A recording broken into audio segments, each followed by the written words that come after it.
But Can there are, you just help? thank you, Mary. But there are a few qualifiers that I wanted to anyway, if not more than qualifiers, that I wanted to mention before I begin with these slides. As the Master of Ceremonies said, yesterday was the theme on access to care, especially for the socially disadvantaged groups.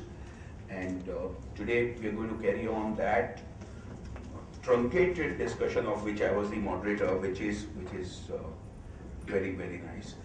Need for a multifaceted approach to the needs of homeless persons with mental illness. And so I'm going to, as I have said here, and the third day tomorrow is we are going to try, as we said, link the first and the second theme of the 2 days to the issues of act and policy and whatever.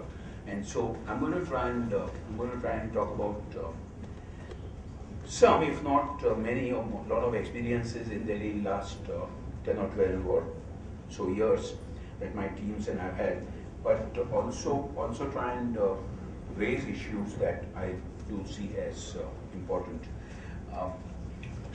Besides being, I've been very aware on many such occasions, and certainly here today I am very aware that, as many of us said since yesterday, while there is tremendous richness in the group that we have here, I certainly individually carry a whole lot of handicaps.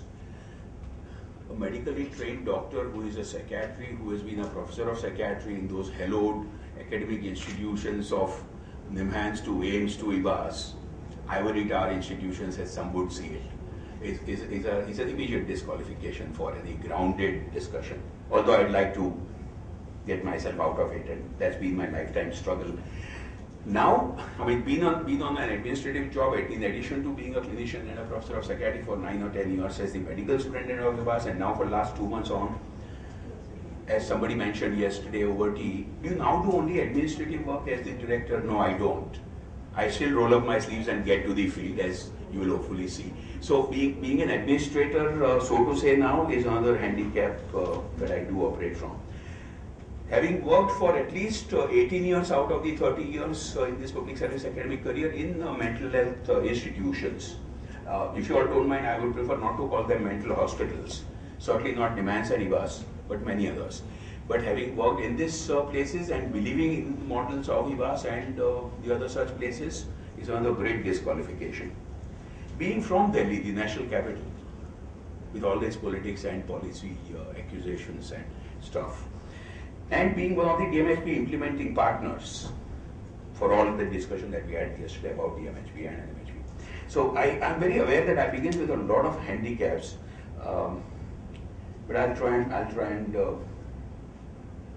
get over them if I may.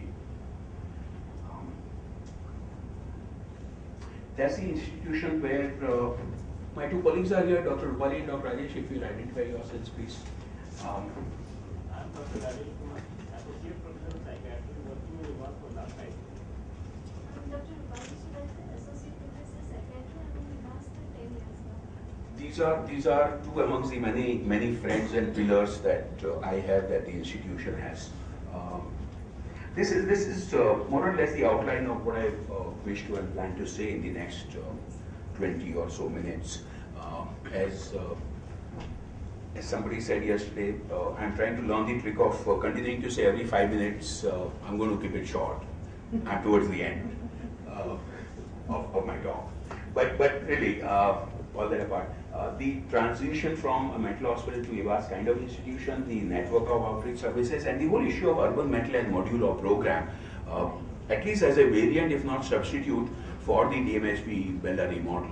And I wish Mohan Azek was here today. I do hope he walks in, because oh, you're here. Great, Mohan. Thank you.